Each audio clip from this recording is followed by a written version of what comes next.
Lectio Divina. Lectio Divina. Lectio Divina, une émission pour méditer, prier et vivre la parole de Dieu au quotidien.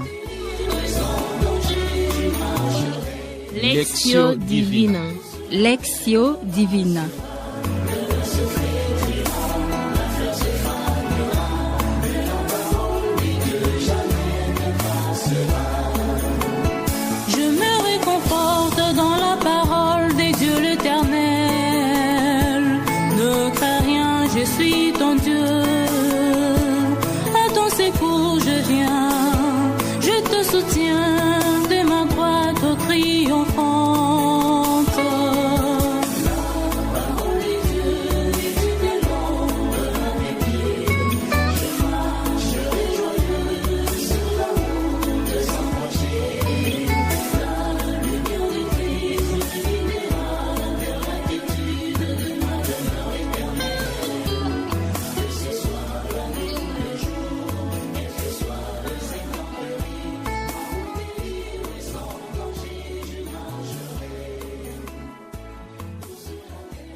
Chers auditeurs et auditrices, frères et sœurs, nous voulons vivre la Lectio Divina de ces jours comme une préparation spirituelle à la liturgie du 14e dimanche du temps ordinaire, qui est aussi la journée des communications sociales que nous célébrons aujourd'hui.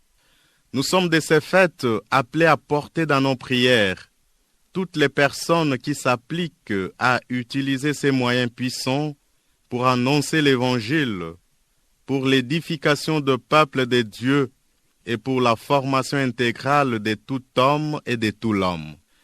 La méditation pour notre Lectio Divina d'aujourd'hui porte sur l'Évangile de Jésus-Christ selon saint Luc, au chapitre 10, du 1er au 9e verset. Luc 10, 1, 9. Chers frères et sœurs, merci de vous unir à nous. Et nous sommes sûrs que vous êtes tous là, prêts avec vos Bibles ouvertes pour prier la parole avec nous. Nous allons vivre la Lectio Divina d'aujourd'hui avec nos sœurs. Sœur Anne-Marie Nalé, sœur Annoncette de Verlet. Sœur Rita Yamba, fille de Saint-Paul. Chers amis, fixons notre regard droit sur Jésus et invoquons l'Esprit Saint, l'Esprit de Dieu, l'Esprit de feu, afin qu'il nous illumine et nous rende capables d'écouter, de comprendre et d'accueillir Jésus, Verbe de Dieu, qui nous parle à travers les Écritures saintes. Nous demandons à la Régie de nous balancer un beau cantique à l'Esprit Saint.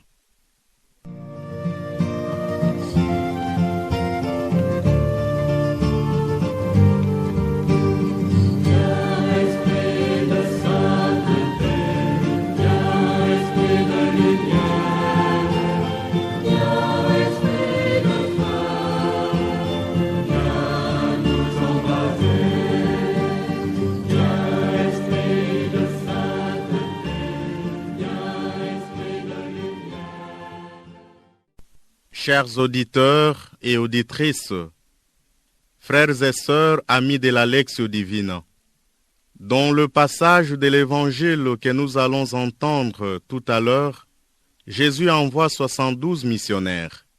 Le chiffre 72 symbolise l'universalité. Il les envoie 2 par 2. Jésus les envoie 2 par 2 parce que dans la tradition juive, le témoignage n'est crédible que lorsqu'il est rapporté par 2 témoins. Toutefois, cette expédition par groupe de 2 peut aussi être vue comme un soutien octroyé aux disciples, de sorte qu'ils puissent s'entraider et se soutenir en cas d'éventuelles difficultés inhérentes à leur mission. Cette série d'interdits que Jésus enjoint aux disciples est à comprendre sous les signes de l'urgence de la mission. Les disciples ont une mission tellement importante et urgente qu'ils doivent se passer des effets essentiels que les Juifs apprêtent pour les voyages. L'interdiction de ne pas saluer les gens peut se comprendre par le fait que dans le monde juif, la salutation était presque une cérémonie. Elle prenait beaucoup de temps. Chers auditeurs et auditrices, face à une mission urgente comme celle des disciples, il convenait de passer outre les salutations juives qui risquaient de retarder considérablement le temps de l'annonce de la bonne nouvelle. Chers auditeurs et auditrices, entrons dans la première étape de notre Lectio Divina, qui est la lecture, ou Lectio, et écoutons d'une oreille attentive la parole de Dieu. Nous invitons la sœur Rita Yamba à proclamer l'Évangile. En ces temps-là, parmi les disciples, le Seigneur en désigna encore 72, et il les envoya 2 par 2 en avant de lui, en toute ville et localité où lui-même allait se rendre. Il leur dit, « La moisson est abondante, mais les ouvriers sont peu nombreux. Priez donc le maître de la moisson d'envoyer des ouvriers pour sa moisson. Allez, voici que je vous envoie comme des agneaux au milieu des loups. Ne portez ni bourse, ni sac, ni sandales, et ne saluez personne en chemin. Mais dans toute maison où vous entrerez, dites d'abord, paix à cette maison. Si Allah est un ami de la paix, votre paix ira reposer sur lui. Sinon, elle reviendra sur vous. Restez dans cette maison, mangeant et buvant ce que l'on vous sert, car l'ouvrier mérite son salaire. Ne passez pas de maison en maison. Dans toute ville où vous entrerez et où vous serez accueillis, mangez ce qui vous est présenté. Guérissez les malades qui s'y trouvent et dites-leur, le règne de Dieu s'est approché de vous. Acclamons la parole de Dieu. Louange à toi, Seigneur Jésus. Chers auditeurs et auditrices, gardons un moment de silence, afin que chacun écoute et accueille l'Esprit qui lui parle à travers peut-être une simple parole ou une expression qui les touche davantage. Méditons en silence en compagnie d'un fond musical doux que la régie nous propose.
Chers amis, auditeurs et auditrices de la Lectio, après ce temps d'écoute profonde de la petite voix du Christ Maître qui a résonné au fond de nos cœurs, nous invitons chaque participante à partager à pleine voix uniquement la parole, l'expression ou le verset qui l'a plus touché.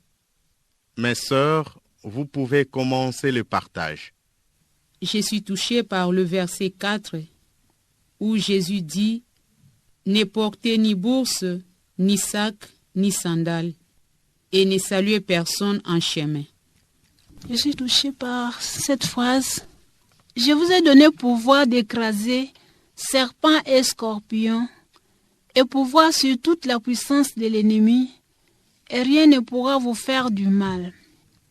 Chers auditeurs et auditrices, la parole partagée par nos sœurs devra être appliquée selon la situation qui est la sienne, ce qui nous conduit à l'étape de la méditation ou méditatio, dans laquelle la parole de Dieu devient le chemin qui nous permet de le rencontrer à travers les événements de notre vie.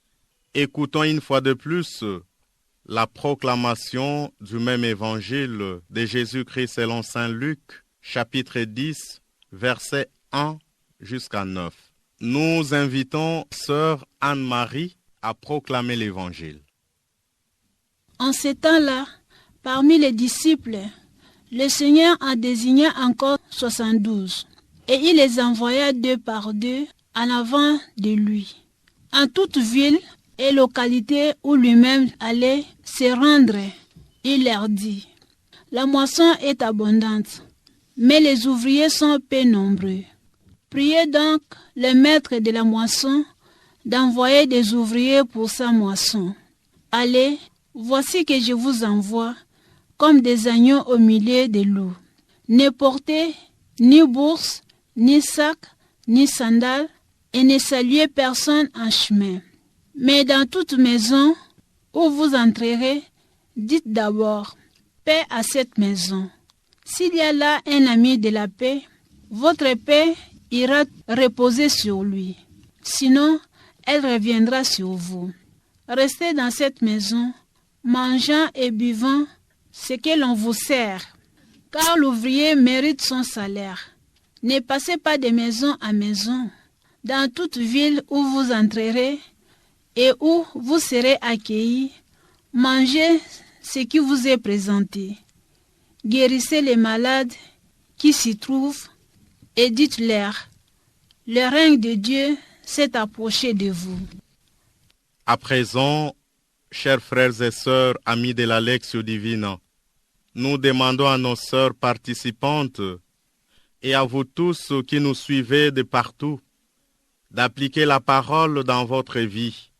En toute vérité, chacun va faire l'examen de conscience, comparer sa vie avec la parole qui l'a plus touché. Les questions suivantes peuvent vous aider dans cet exercice. Qu'est-ce que je fais de la mission que j'ai reçue de Dieu les jours de mon baptême? Suis-je prêt à observer les orientations que Jésus me donne pour que je sois un vrai missionnaire? Est-ce que ma présence comme missionnaire de la bonne nouvelle apporte partout la paix aux personnes que je rencontre sur mon chemin? Chers auditeurs et auditrices, frères et sœurs amis de la Lectio Divina, mes sœurs participantes, observez un moment de silence. Entrez dans votre fort intérieur et confrontez votre vie avec la réalité de la parole, expression ou verset qui vous a plus touché. Nous demandons à la régie de mettre une musique douce qui favoriserait notre méditation.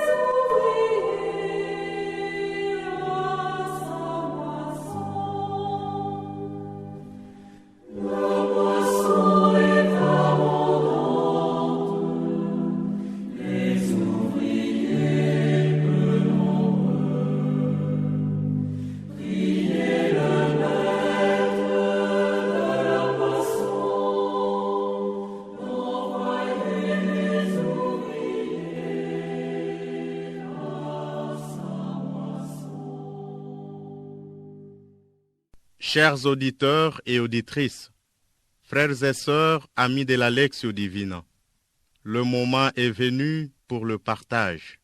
Chaque sœur ici présente va faire son partage sur la parole qui l'a plus touchée et qu'elle a méditée.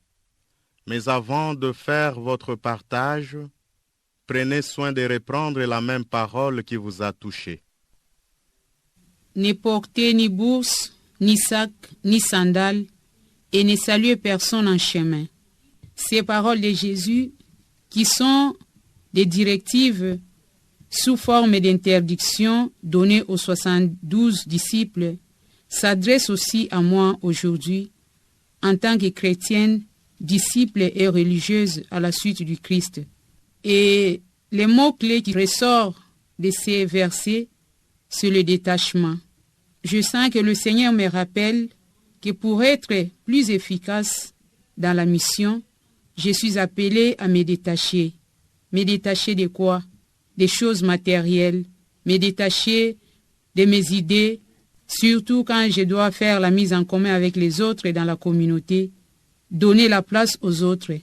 Me détacher de mes préférences, des personnes, des lieux, pour donner la primauté à l'annonce de la parole, au bien commun.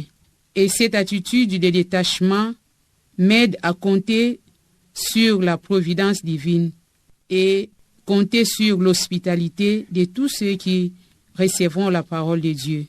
Et en relation avec les autres, avec la communauté, c'est m'ouvrir à la richesse de chaque personne, sa diversité dans la pensée, dans la manière de faire les choses, d'exercer l'apostolat. Ne pas m'attacher seulement à ce que je connais, mais m'ouvrir à la nouveauté qui est devant moi, que je découvre en chaque personne. Accueillir la richesse de ma consoeur, des personnes que je rencontre dans les milieux d'apostolat, des personnes avec qui je partage la vie. Et encore, le Seigneur m'invite à voir en toute chose l'urgence de la mission, son importance, ce qui est vraiment essentiel, ce qui peut sauver, annoncer la parole, mais annoncer cette parole aussi par les témoignages de vie. Je suis appelé à donner la première place à Dieu. C'est Dieu que j'annonce, ce n'est pas moi. Mais si je suis buté aux difficultés ou emporté par les tendances humaines, je suis aussi appelé à prendre de plus en plus conscience qu'au centre, c'est le Seigneur, ce n'est pas moi, que je ne peux pas me mettre au centre. Mais si je le fais, le Seigneur m'interpelle aujourd'hui de viser l'essentiel et de savoir que c'est lui qui est le maître de la moisson. Je sens aussi que le Seigneur me demande de lui faire totalement confiance afin de percevoir la main de Dieu dans toutes les activités communautaires, de mieux me connaître et de faire connaître Jésus aux autres. Parce que c'est à travers la mission que Jésus me confie qui m'aidera aussi à redécouvrir les valeurs fondamentales de la vie communautaire. La mission, je ne l'exerce pas seul, je suis avec les autres. Alors cultiver l'hospitalité, promouvoir les partages, la communion, l'accueil des autres, dans la société, dans l'église et partout où je me trouve.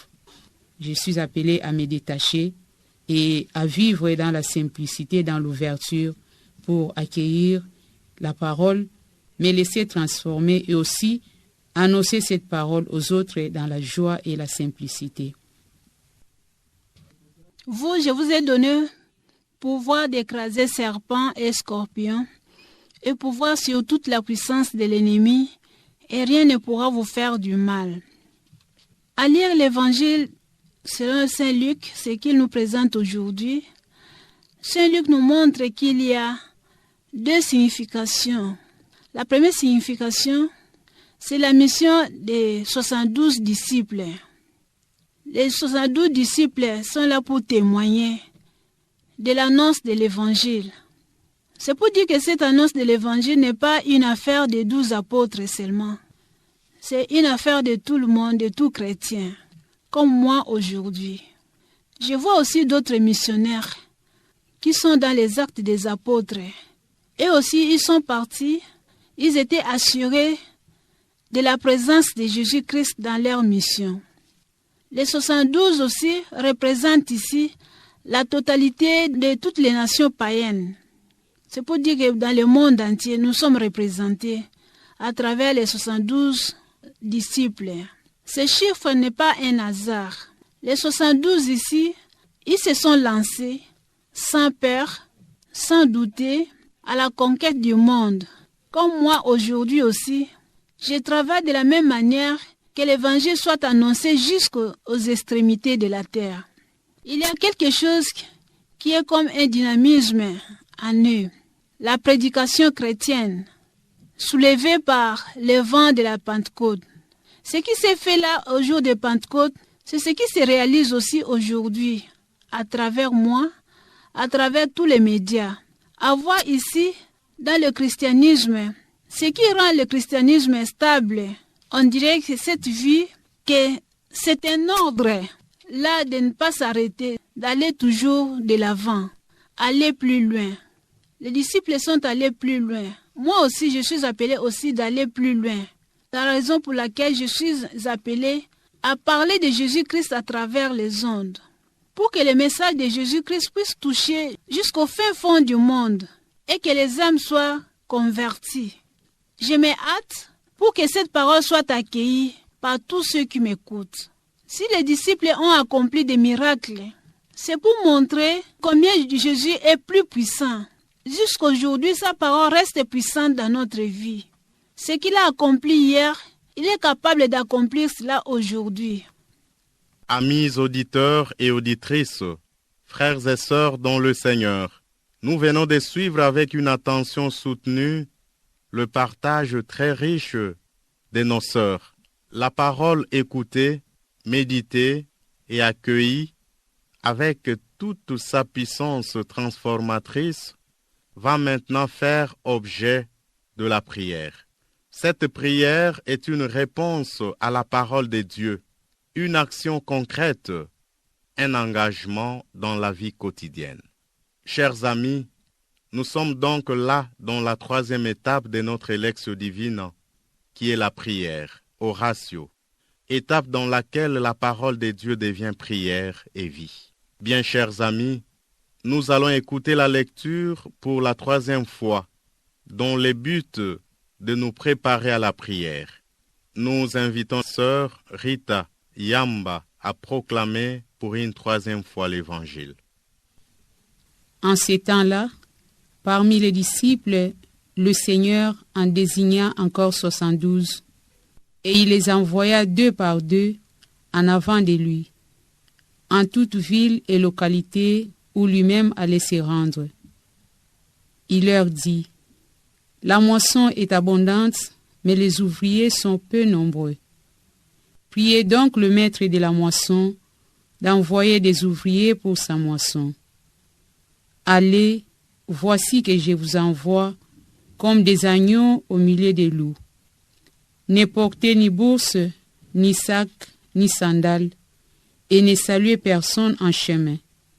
Mais dans toute maison où vous entrerez, dites d'abord, paix à cette maison.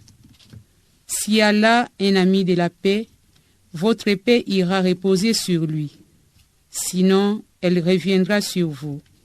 Restez dans cette maison, mangeant et buvant ce que l'on vous sert, car l'ouvrier mérite son salaire. Ne passez pas de maison en maison. Dans toute ville où vous entrerez et où vous serez accueillis, mangez ce qui vous est présenté. Guérissez les malades qui s'y trouvent et dites-leur, le règne de Dieu s'est approché de vous. Chers auditeurs et auditrices, frères et sœurs, amis de la Lectio Divina, avec nos participantes, restons quelque temps en silence pour la prière. Dans le silence de votre cœur, priez avec la même parole qui vous a touché. Votre prière peut être une action de grâce, une louange, une demande ou une intercession. Priez d'abord en silence et après la pause musicale, vous exprimerez votre prière à haute voix.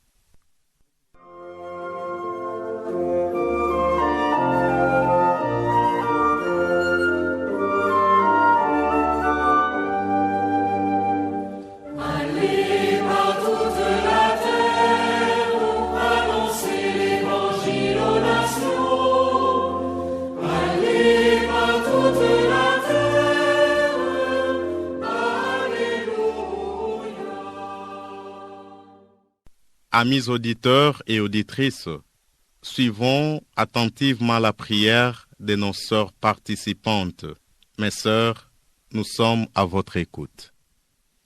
Ne portez ni bourse, ni sac, ni sandales, et ne saluez personne en chemin. Seigneur Jésus, maître de la moisson, missionnaire par excellence du Père Céleste, toi qui m'as appelé, formé et envoyé dans le monde pour annoncer ta parole de vie, une parole de libération, à mes frères et sœurs, guide-moi chaque jour selon ta volonté, augmente ma foi, car ta mission est belle, mais aussi difficile.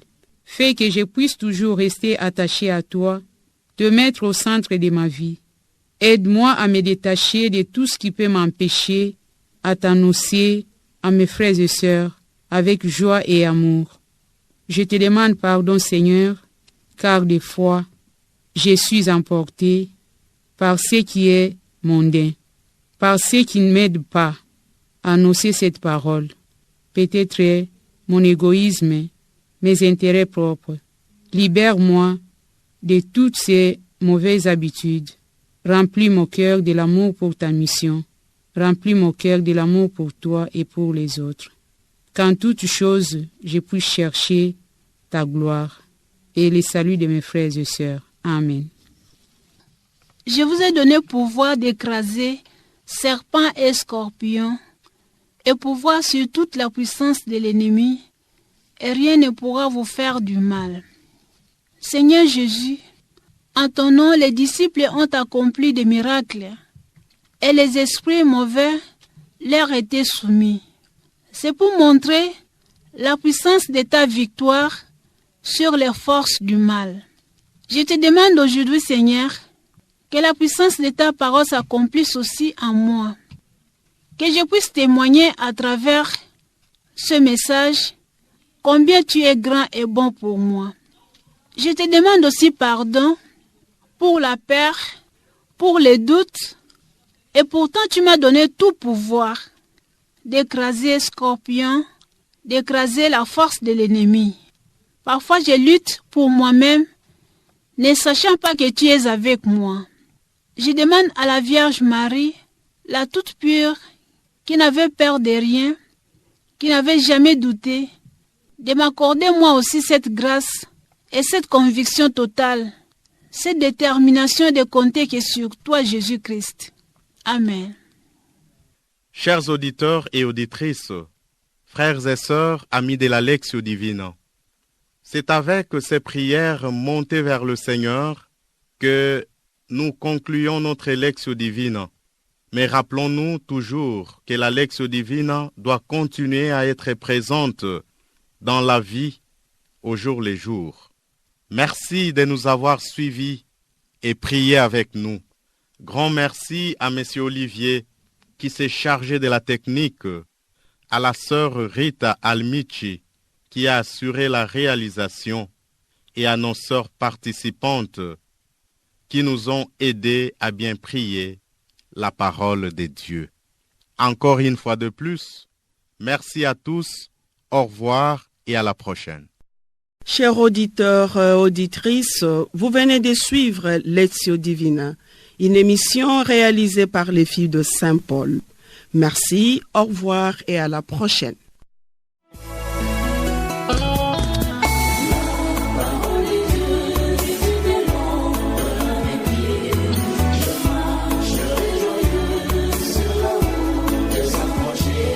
Lectio Divina. Lectio Divina.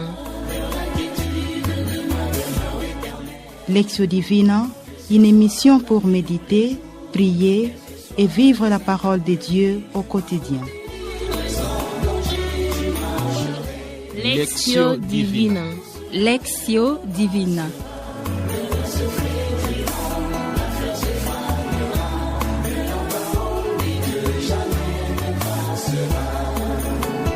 Je me réconforte dans la parole de Dieu l'Éternel. Ne crains rien, je suis ton Dieu. À ton secours je viens, je te soutiens de ma droite au triomphant.